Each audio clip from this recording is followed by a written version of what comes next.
The jungle didn't fall silent all at once.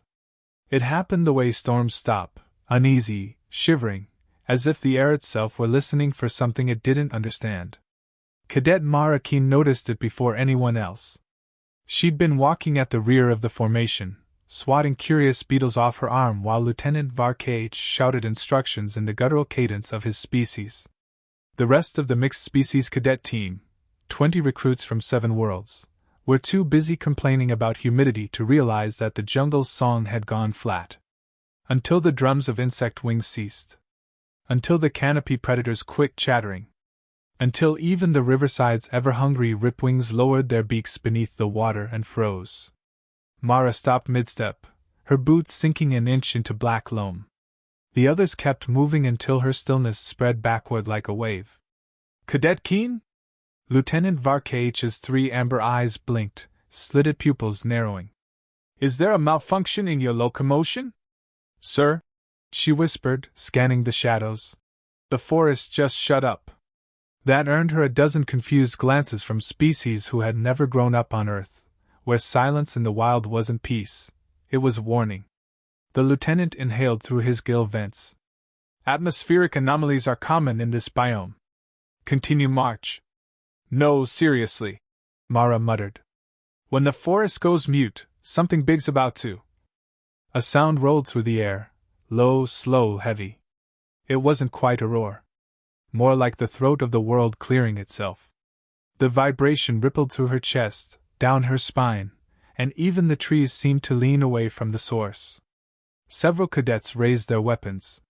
One of the insectoid recruits, a tall, mantis-like Vrikshan named Shelka, twitched its antennae and hissed.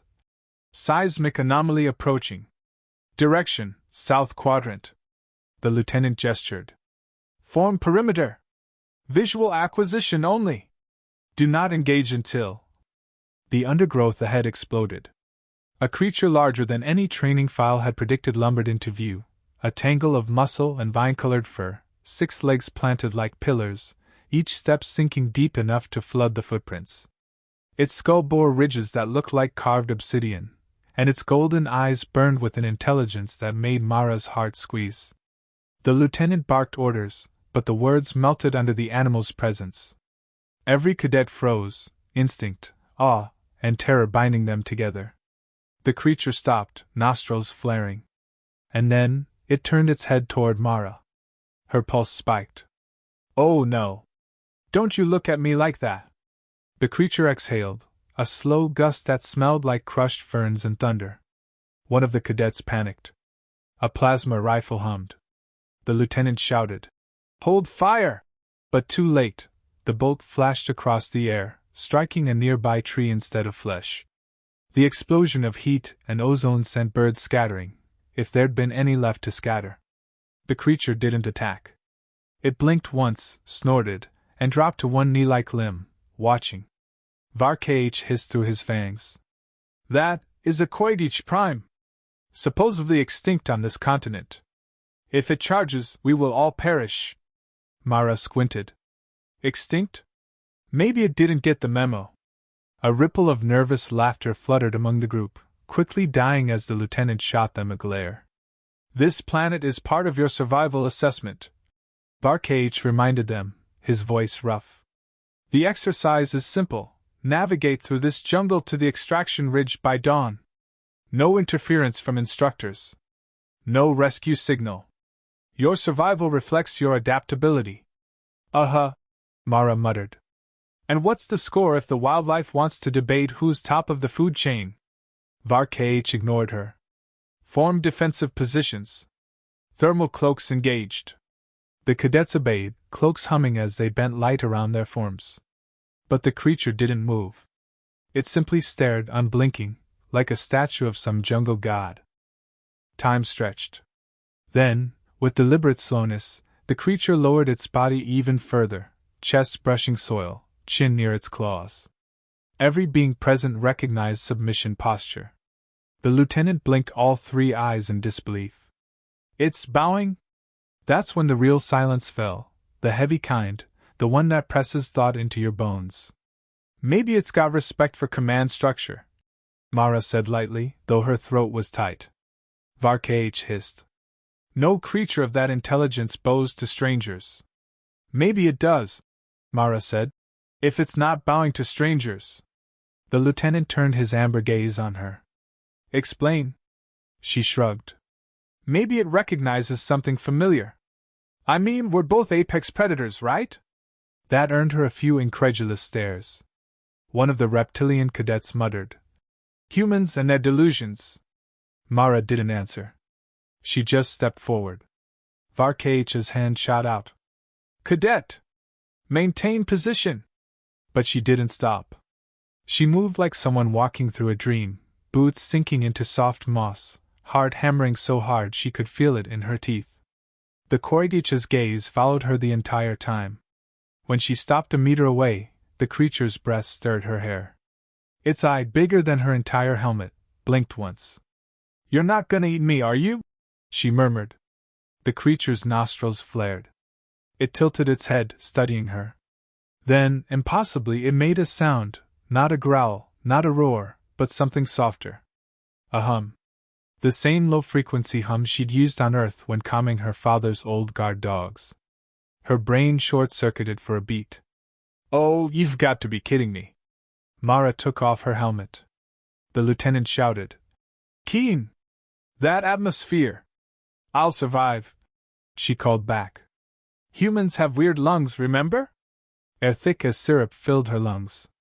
The taste of iron and spice burned her throat, but she stayed steady. She whistled. A simple, sharp tone, a rising note, the way one might call a friendly animal.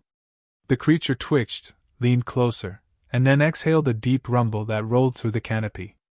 Leaves trembled. Branches shook. And then, from all directions, the forest answered. Dozens, no, hundreds, of eyes flickered in the gloom. Shapes moved between vines and trunks, smaller creatures, feathered, scaled, furred. Predators that should have been hunting each other were suddenly still, watching.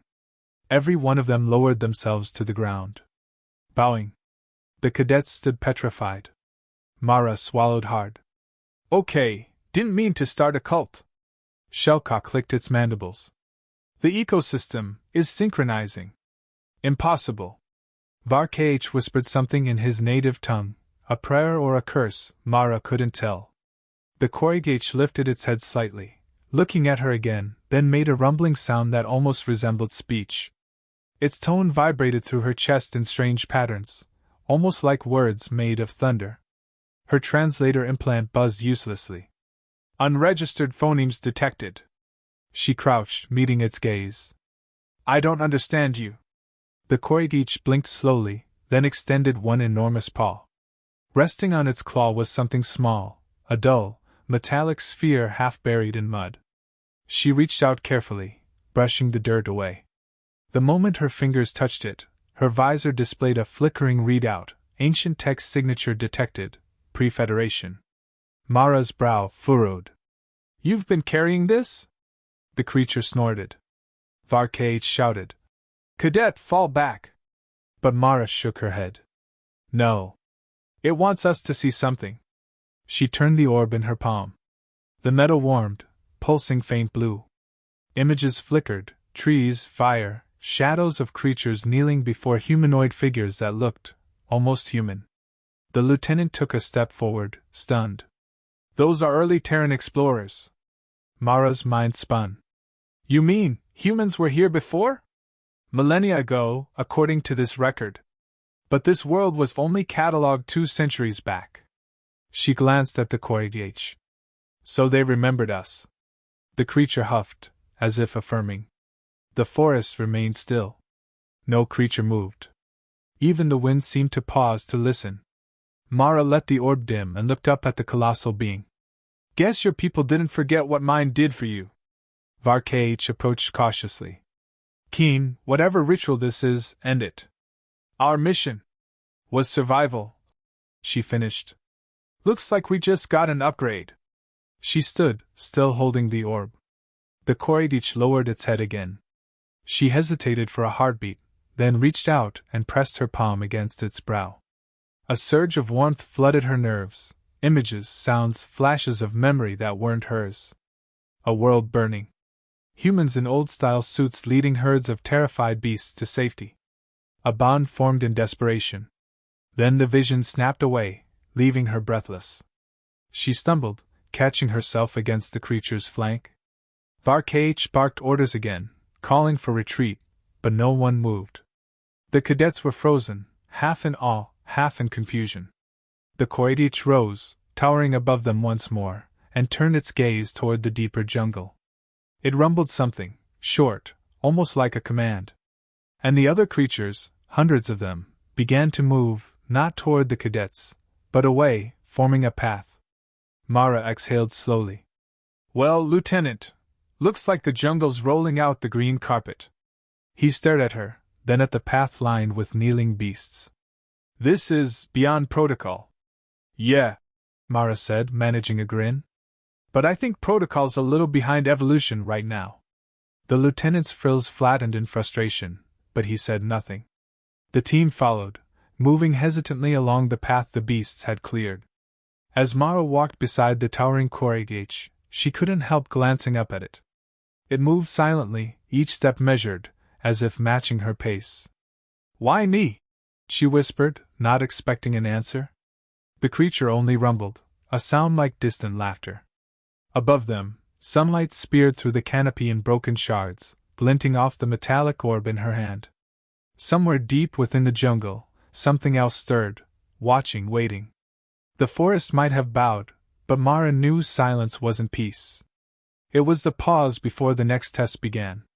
And whatever waited ahead, she had a feeling the jungle hadn't chosen her by accident. Mara had expected the jungle path to close behind them, the way most things in nature reset once you walked past. But it didn't. The creatures stayed low, still bowing even after the human cadet and her alien squad had marched a kilometer into the green labyrinth.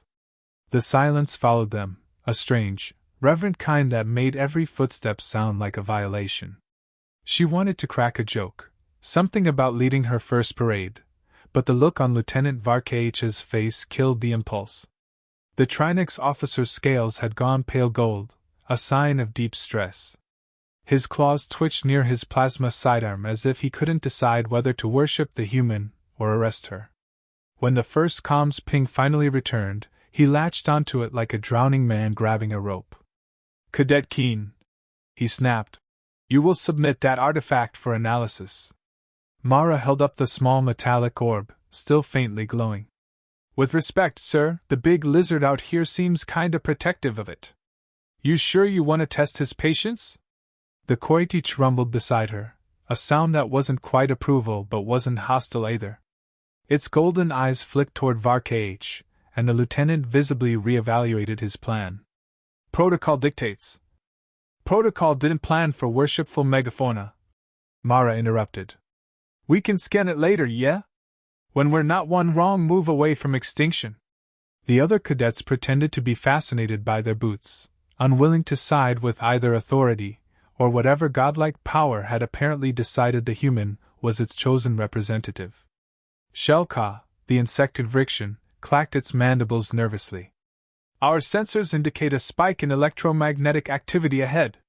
Source unknown. Probably where this thing came from," Mara said, tucking the orb into a pouch. The Cadet huffed and began walking. The ground trembled faintly under its weight. The rest of the creatures along the path shifted, making a hollow drumming sound as claws and limbs struck dirt in unison, like a ritual farewell. Varkh gave up arguing. "Fine. But understand this, Cadet Keen, if your human eccentricities endanger this unit, I will classify you as hostile command liability." She smirked. "Got it. Try not to get me struck by lightning before then." They moved on, deeper into the jungle where sunlight couldn't reach. Luminescent fungi painted the undergrowth in ghostly blues and greens. Vines the thickness of her arms swayed gently though there was no wind. The smell was thick, earth, decay, and something metallic beneath it all, like old circuitry. Hours passed before the forest broke open into a vast clearing. In its center stood ruins, massive stone blocks covered in moss, spiraling upward in a crude imitation of a tower. Between the cracks glowed faint traces of metal filigree, humming faintly when Mara stepped closer. Shelka's antennae flared. Artificial architecture. Predates current Federation style by approximately 7,000 cycles. Varkeich's eyes narrowed. This is impossible. Our records mark this continent as untouched. Mara ran her fingers along the stone's surface. The metal veins within pulsed once at her touch. Yeah, you might want to update those records. The Korigich approached the ruins and let out a deep, resonant sound. The vines peeled away from the structure like obedient pets, revealing more of the tower beneath, smooth metal edges and what looked suspiciously like an access panel. Looks like it's inviting us in, Mara said. Varkeich hissed. It's a trap. Or an elevator, she said lightly. Hard to tell before coffee. The lieutenant's frills flared in irritation. Cadet. But she'd already stepped forward. The moment her boot crossed the threshold, the tower's surface flared to life. The orb in her pouch began to vibrate. Blue light shot through the cracks, spiraling upward, forming a column of luminescent patterns that rippled across the clearing. Energy surge! Shelka chirped, retreating. Massive data transfer, originating from beneath us. The ground shifted. Mara stumbled as the earth split along ancient seams. The tower descended, sliding downward like a piston, revealing a hollow beneath. The Korigich stepped in front of her protectively, tail curling around her as debris rained from above. When the dust cleared, they stood on a platform overlooking a subterranean chamber, a cavern of black metal stretching farther than light could reach. Pillars of strange machinery hummed softly, each inscribed with ancient runes. Varkeich's voice came low. This is human. Mara frowned. Excuse me? He gestured at the design. Angled corners, hydraulic conduits, faded symbols that looked disturbingly familiar. Old Earth typography. Pre-expansion era. Your species built this. But we didn't even reach this quadrant until 2 centuries ago. Varkeich finished grimly. Yes. Which means your kind was here long before any record shows. The revelation sent a cold thrill down her spine. The Korigich moved forward, pressing one paw against a massive console. Its claws fit perfectly into the grooves, like a key designed for its species. Lights surged through the floor. And then, in a voice older than memory, the structure spoke. Human presence detected. Welcome, custodians. Every cadet froze.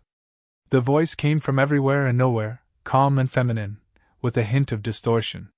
Mara took a step forward. Custodians? System dormant. Last command, preserve biosphere integrity until human return. Protocol incomplete. Awaiting command input.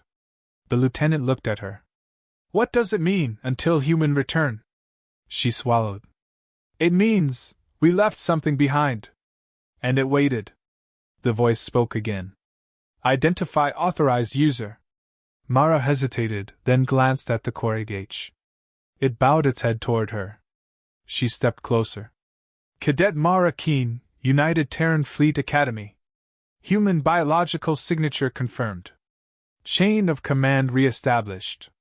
Every light in the cavern brightened. The floor beneath them vibrated as machinery awakened after millennia. The Korigich roared, but it wasn't anger. It was something primal, triumphant, almost joyful. Ecosystem guardians, stand down. Territory designation transferred. Outside, the jungle roared in unison. Mara's translator sputtered under the overload of sounds. From the clearing above, they heard calls, hundreds of beasts echoing the Korigich's cry, a layered sound that made the air itself vibrate. Varkeich stumbled backward. You've just assumed control of the entire biome. Not on purpose, Mara shouted over the noise.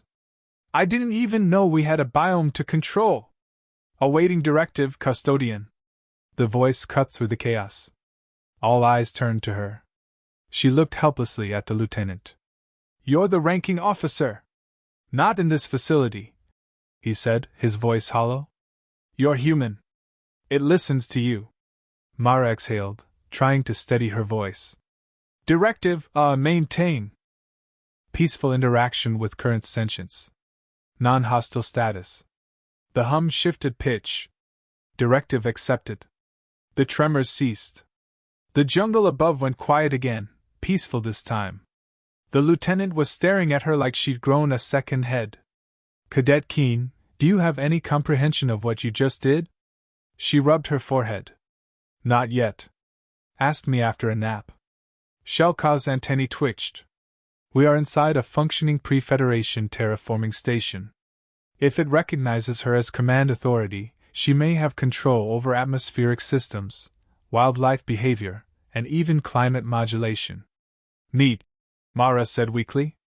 So I can't even keep a cactus alive, but now I own a planet? Varkeich's gills flared. Do not trivialize this. Such power in untrained hands. A deep rumble cut him off. Not from the machinery this time, from deeper still. The Koyadich froze, its golden eyes narrowing. It turned toward a dark passage at the far end of the chamber.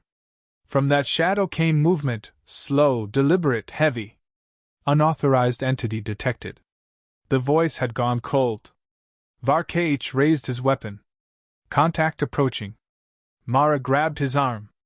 Wait, what kind of unauthorized entity? A shape emerged from the darkness, metallic, skeletal, tall enough to scrape the ceiling. Its limbs ended in claws that glowed red-hot. Security Unit 001 active. Mission, enforce final directive. The Koyadich roared, stepping between the cadets and the advancing machine. Last directive, eliminate biological threat. Mara's stomach dropped. Wait, if it thought humans left, maybe it assumed the threat was us. Varkeich hissed. Then it sees you as the enemy. The machine raised one claw. Energy crackled along its arm. The Koyadich lunged first. Metal met flesh in a sound that made the walls quake. Sparks flew as claws tore against armor. The massive beast snarled, driving the automaton backward. Shelka. Varkeich barked. Flank right. Suppression fire. The alien cadets obeyed, plasma bolts streaking across the cavern. The machine deflected most with a shimmer of energy shielding. Mara ducked behind a console. There has to be an override. The voice responded faintly. Command codes corrupted. Core access required. Where's the core? Central chamber. Access via primary conduit. The Koyadich was losing ground. The machine's claws sliced deep into its flank, spraying bioluminescent blood across the floor. The creature bellowed in pain but refused to fall. Mara grabbed her sidearm, teeth clenched. Cover me. Varkeich turned. Cadet, don't. She sprinted before he could finish, diving toward the central dais where the glowing conduits converged. Her boots slipped on blood-slick metal as she slammed her hand against the control surface. Come on, she muttered. Talk to me. Awaiting core access authorization. I am authorization. The orb in her pouch pulsed again. She yanked it out and slammed it onto the surface. The system flared white-hot. Energy surged through her arm, burning cold. The pain was instant and deep, but the voice came back, clear and alive. Core access granted. The machine froze mid-swing. Awaiting custodian override. Mara gasped, forcing words through her teeth. New directive. Security units stand down. Reassign threat status, none. Protect biosphere and sentient visitors. For a second, nothing happened. Then the machine lowered its arm. The glow in its claws dimmed. It stepped back, motionless. The Koyadich collapsed with a groan, massive chest heaving. Mara ran to its side, hands shaking. Hey, big guy. You're okay. The creature blinked once, then exhaled weakly. The jungle above rumbled again, not in fear, but in shared pain, as though every creature felt the wound at once. Mara pressed a hand against the Koyadich's hide, whispering, You protected me. Let me return the favor. The voice from the system spoke one final line before fading.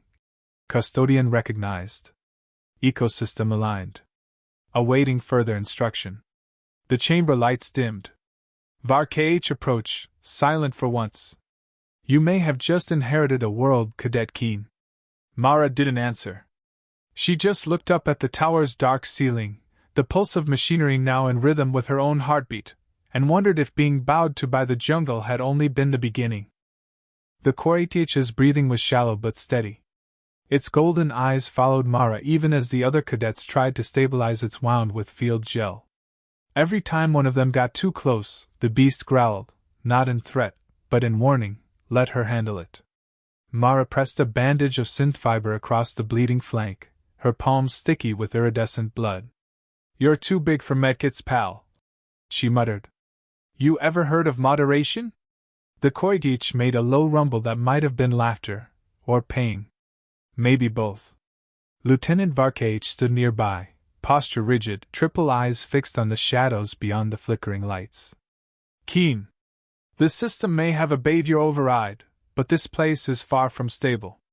Energy readings are climbing again. Mara wiped her hands on her uniform. Maybe it's rebooting. Or maybe it's doing what it was built for, preserving life. Then explain this, Shelka hissed. The insected cadet gestured to a hollow feed projected above one of the consoles. Images from the jungle canopy displayed massive roots shifting, trees tearing themselves from soil. The entire ecosystem seemed to be moving.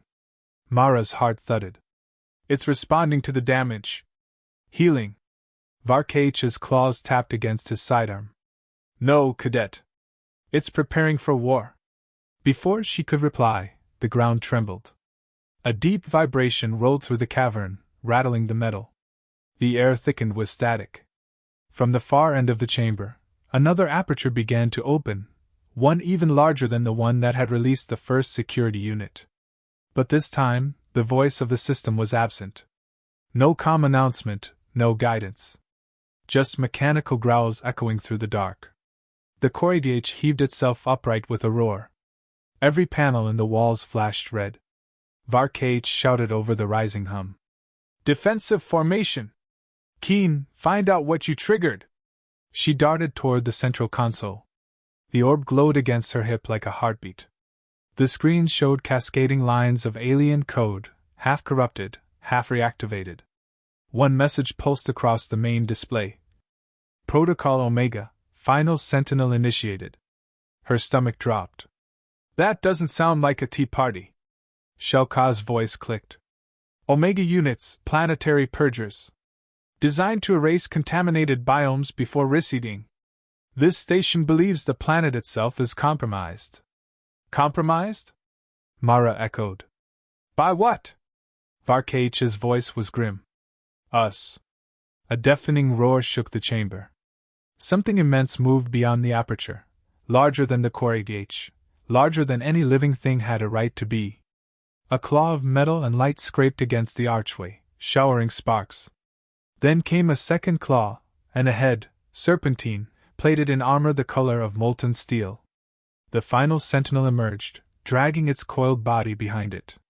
Its eyes burned with artificial fire, scanning the room with machine precision. Biological irregularities detected. Purge sequence commencing.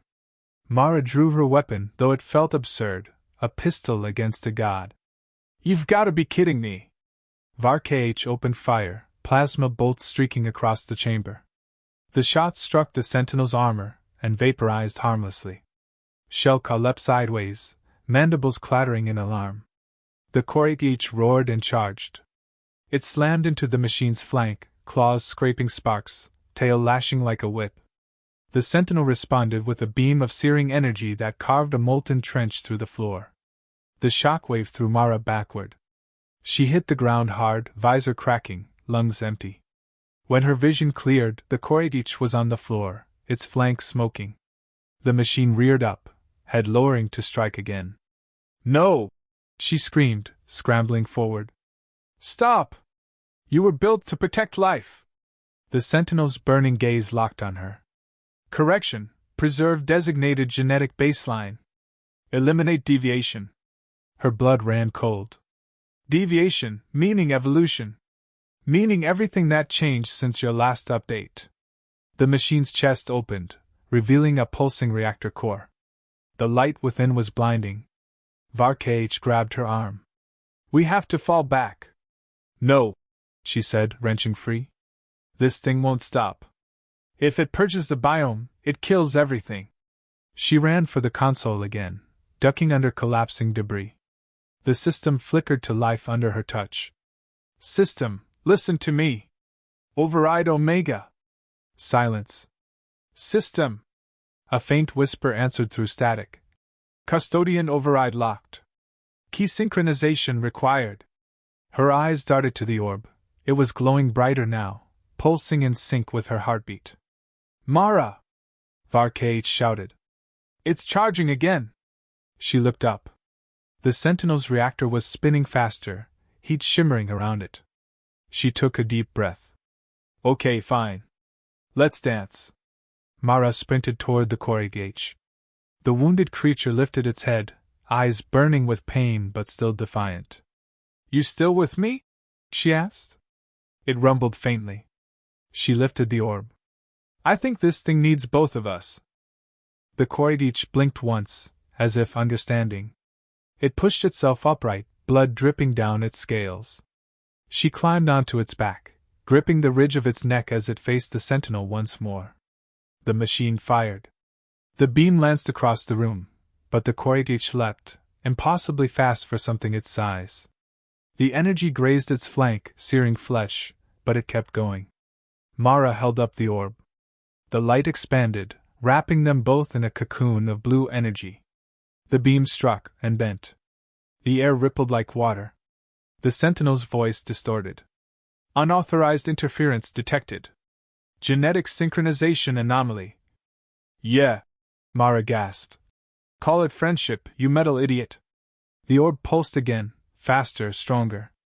A torrent of images surged through her mind.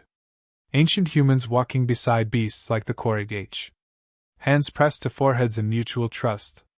A command whispered in a language lost to time, symbiosis is survival. The energy surrounding them shifted, expanding outward in a shockwave that rattled the chamber. The Sentinel recoiled, mechanical limbs flailing as systems overloaded. Varkh shielded his face from the blast. Keen, whatever you're doing, finish it! Mara shouted through gritted teeth. I'm trying! The orb's light merged with the corrugate's bioluminescence, forming a single, pulsing pattern. She could feel its heartbeat through her hands, steady, defiant. The machine's reactor brightened in response, like two storms colliding. System, she yelled. Recalibrate definition of life. Update parameters. The voice answered faintly through distortion. Processing. Processing. New parameters accepted. Evolution is preservation. The Sentinel froze mid-attack. Its reactor flickered uncertainly. Directive conflict. Yeah, she said. Welcome to progress. The machine spasmed once, then screamed, a sound like tearing metal and thunder combined. Its armor cracked, fissures spreading along its length. The corrugate roared in unison, channeling the energy outward. The explosion was blinding. For a few endless seconds, there was nothing, no sight, no sound, no time. When the light faded, Mara found herself lying on the cavern floor. The orb was gone, its fragments scattered like shards of starlight. The Sentinel lay motionless, half melted into the ground. The corrugate was still alive, though barely. Its great chest rose and fell in slow rhythm. Varkh stumbled toward her, his uniform scorched. Keen, what did you do? She coughed, forcing herself upright. Updated its firmware. Shulka emitted a sound halfway between awe and amusement. You reprogrammed a god. Mara managed a weak smile. Nah. Just reminded it what living things are for. The lieutenant looked around. Energy readings are stabilizing.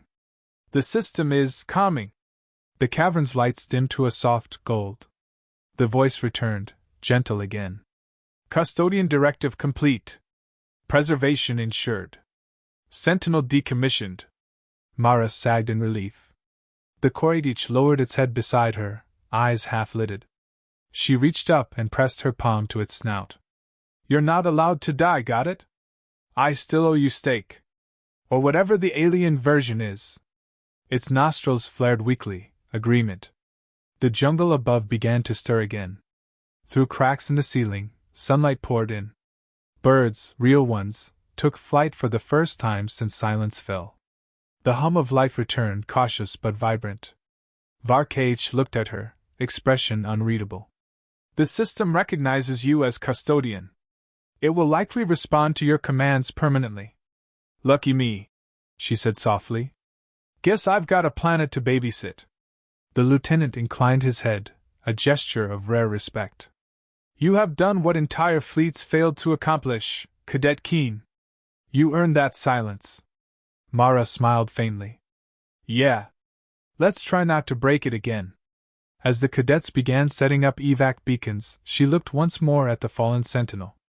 It wasn't dead, not exactly.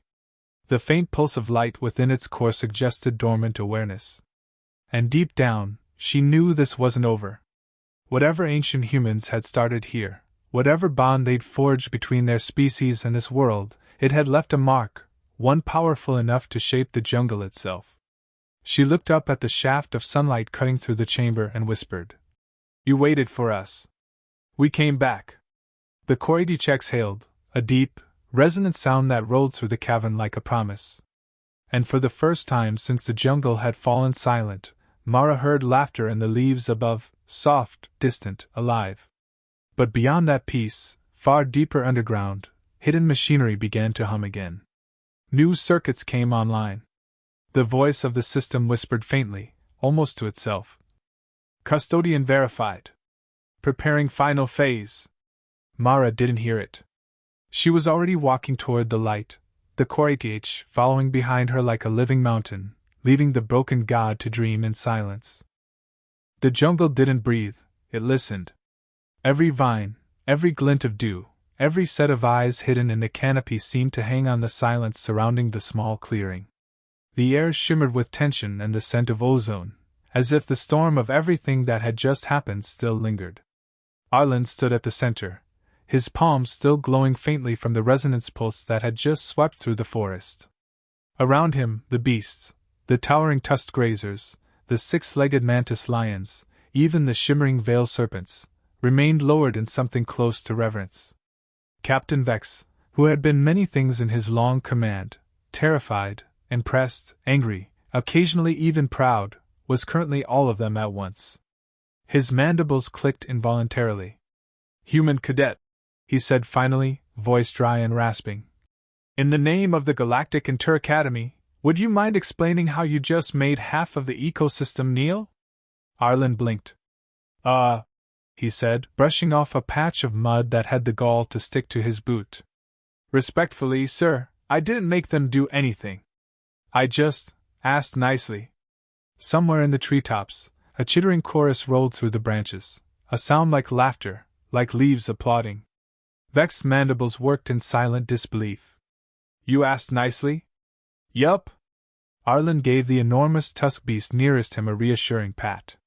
The creature, whose head alone weighed more than a dropship, lowered it gently to his level, exhaling warm mist across Arlen's face. They don't like the tone the resonance emitters were putting out, Arlen continued. It was confusing their nest harmonics. Once I retuned it, they realized we weren't predators. Cadet Rin, who had until now been cowering behind a rock roughly the size of her entire body, poked her feathery crest up. You retuned the jungle? Using your vocal cords? Technically a whistle, Arlen said, then shrugged. And a bit of intuition. Intuition? Well, Arlen admitted, and maybe Grandma's old trick with birds. The silence that followed was thick enough to taste. Even the sensors in the airship above them hesitated before transmitting again. Commander Drell's voice crackled over the comms, sharp with confusion and awe. Captain Vex, our readings indicate a total harmonic synchronization across the region. The creatures are in stable submission behavior. What happened down there? Vex sighed, mandibles fluttering in what his crew knew was the insected equivalent of a face palm. Apparently, Commander, our human cadet had a conversation with the local biosphere. Arlen grinned sheepishly and rubbed the back of his neck. More like a jam session, really. The return to camp was like walking through a living cathedral. The path cleared itself ahead of them, vines drawing back, low ferns uncurling like bowing courtiers. The creatures followed, not in aggression, but in quiet escort. A flock of bioluminescent avians floated overhead, painting slow spirals of light through the canopy. Every so often, one would trill a note that matched Arlen's earlier whistle, echoing it with uncanny precision. Rin kept staring at him like he was an unstable reactor. "Human, I've read about your species. You're supposed to be chaos wrapped in meat. Unpredictable. Loud. You don't tame ecosystems." Arlen laughed softly. "We don't usually. But we've always been good at finding patterns. My planet used to call it empathy, but out here, it's just adaptation." Captain Vex stomped along beside him, talons digging into the damp earth. "Cadet, if this is some elaborate form of insolence." "It's not, sir," Arlen interrupted gently. "Look around. They weren't our enemies. They were scared. Same as us." They stepped into the main camp clearing, and the sight stopped everyone. The other cadet squads, each species with their own biogear and translation rigs, were frozen mid-task. Massive beasts ringed the perimeter, silent and still, watching. Not with hunger. Not with hostility. But with recognition. Someone whispered, "They're guarding us." Arlen walked past the stunned trainees and crouched by the campfire pit. He struck a light. "They understand warmth," he said quietly. "Fire means life to them, not threat. It's a signal of cooperation." One of the serpent-like creatures slithered closer, its jeweled eyes reflecting the flickering flame. Slowly, impossibly, it lowered its head and coiled around the base of the pit, like a living barrier. Rin was trembling, her crest feathers puffed. "Do you realize what this means?" Vex looked at her. "It means I'm going to have to write the longest incident report in galactic history." Arlen smirked. "Or the shortest. Human did human thing. Jungle surrendered." The next morning, the jungle woke first. A low hum rippled through the trees, a deep, resonant thrum that shook leaves loose in a green rain. The beasts began to move, not in retreat but in order, circling the cadets' encampment, reforming hunting lines, rebuilding nests in the great trees that had fallen during the Academy's probe landing. The forest wasn't just alive again. It was organized. Commander Drell's voice broke through the comms, incredulous. "Captain, I've just run a biosonic scan. The entire ecosystem is operating on a shared frequency, your cadet's frequency. Even the flora are responding. We're detecting coordinated route communication." Vex turned to Arlen, who was standing with his hand pressed against a trunk that pulsed faintly with light. "Cadet," he said slowly, "are you controlling them?" Arlen frowned. "Not exactly. More like we came to an agreement. They know we're guests. They'll let us study them as long as we respect the rhythm." "The rhythm," Vex echoed, wasn't fear. It was reverence. And for the first time in Academy history, an instructor smiled as every simulated creature bowed. "Deadpan?" Arlen grinned. "Yeah. Life's got one everywhere you go. You just have to listen long enough to catch the beat." By midday, the skyships had descended to extract the squads. The evaluation drones recorded data nonstop, every reading defied expectation. The planet, once marked as a Class 9 hostile environment, now displayed the lowest aggression index on record. The other cadets kept their distance from Arlen at first, whispering in disbelief. But gradually, curiosity outweighed fear. One by one, they approached. A reptilian cadet asked how he'd learned the tones. A crystalline species wanted to test their own resonance range. Even Rin admitted she'd been wrong about humans being merely chaotic. Arlen just laughed and taught them how to whistle. Soon, the air was filled with a dozen alien voices trying and failing to imitate the call. The jungle seemed amused. It answered with mimicries, adjusting their tones until harmony filled the air. When Captain Vex's turn came, his attempt was less harmonious. The creatures winced. Arlen tried very hard not to laugh. "Permission to never do that again, sir," he said diplomatically. "Granted." Vex muttered, glowering. That evening, as the sky darkened to molten violet, the transport lights pierced through the canopy. The cadets gathered near the extraction platform, packs loaded, samples secured. Arlen lingered behind, crouched beside the tusk beast from before. It had knelt again, eyes glimmering with slow intelligence. "You knew I wasn't here to hurt you, didn't you?" he whispered. The creature rumbled deep in its chest. The ground thrummed with it. Arlen smiled faintly and pressed his forehead to the beast's warm hide. "Thanks for trusting me first." Behind him, Rin's voice broke the stillness. "You're going to miss this place, aren't you?" "Yeah," he admitted. "It's honest here. You give respect, you get respect. No translations needed." Rin tilted her head. "Maybe that's what humans really do. Not chaos. Connection." Arlen chuckled. "Don't tell the Academy. They like their definitions tidy." Captain Vex's shadow fell over them. "Cadet Arlen," he said, his voice softer than usual. "I have been commanding xenobiological expeditions for 20 cycles. I've seen planetary hives, thought networks, predators that use sound to paralyze prey, but never have I witnessed an entire biome submit to understanding." Arlen stood, brushing dirt from his knees. "With respect, sir, maybe it wasn't submission.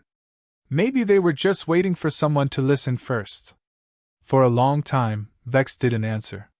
Then he nodded once. "Perhaps." When the shuttle lifted off, the forest didn't recede quietly. Instead, it sang. A rising wave of harmonics followed the craft upward, a farewell pulse that shook the hull and made every instrument spike. Through the viewport, Arlen saw the canopy below shimmer with cascading colors, as if the jungle itself had learned to speak light. The cadets fell silent, even Rin. "Is it me?" someone murmured. "Or did it just say goodbye?" Arlen's throat tightened. He pressed a hand to the glass. "Goodbye, friends," he whispered back. The jungle's pulse faded slowly, lingering like a heartbeat beneath the stars. In the weeks that followed, the footage went viral across the galactic network. Scientists debated endlessly. How could a single unenhanced human achieve instantaneous ecological synchronization? Some claimed hidden tech. Others argued instinct. Theories flooded in faster than the Academy could publish refutations. The official report was brief. Cadet Arlen Soren demonstrated unprecedented cross-species harmonic empathy resulting in total pacification of a Class 9 biome. Further study required. Unofficially, the story grew into legend. They called him the listener of Jorwin 9. The human who tamed the jungle. Arlen hated that phrasing. He hadn't tamed anything. He just shared a song. Months later, back at the Academy, he stood in front of a new class of recruits. The simulation dome flickered with holographic trees, birds, and a reconstruction of the Jorwin jungle. "All right, cadets," he said, folding his arms. "Today we're going to learn survival basics. Lesson 1, when a world goes silent, don't panic." One cadet raised a trembling hand. "Sir, that means something's hunting you, right?" Arlen grinned. "Usually. But sometimes, it just means you've got an audience." He whistled once, a low, rising note. The simulation's animals froze, then, slowly, lowered their heads. Gasps rippled through the room. "Lesson 2," Arlen continued, smiling faintly. "Respect earns respect. Every life form understands that language." He turned back to the holographic trees. For a moment, he swore he could almost hear the jungle answer back, faint and distant across light years. Still listening. The cadets watched, wide-eyed. One whispered, "Sir, what if it's true? That the creatures remember you?" Arlen looked out at the stars beyond the dome and smiled. "Then I hope they're doing all right out there. We left on good terms." The lights dimmed, the holographic forest swayed in an invisible breeze, and somewhere deep in the simulation, the soft echo of a whistle drifted through the trees.